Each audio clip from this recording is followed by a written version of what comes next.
आ रीते चारे बाजू में कॉर्नर।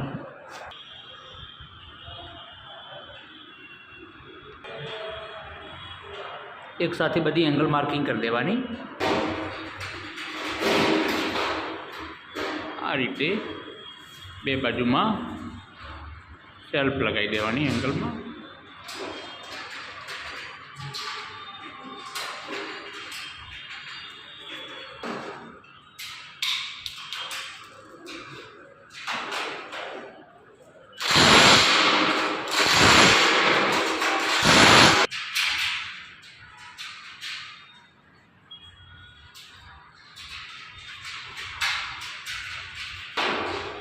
आ एक बाजू में टाइट थी गया, बीजी बाजू में एंगल लगावानी।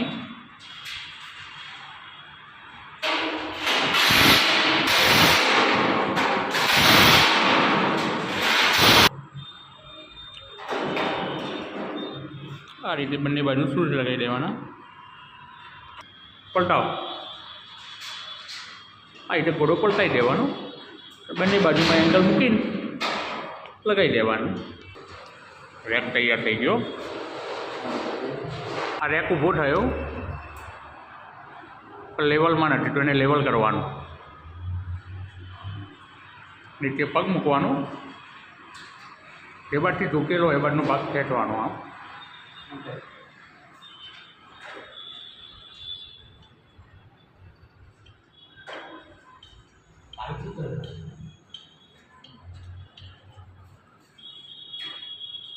सीधो करो, आ बाजू खेंचो।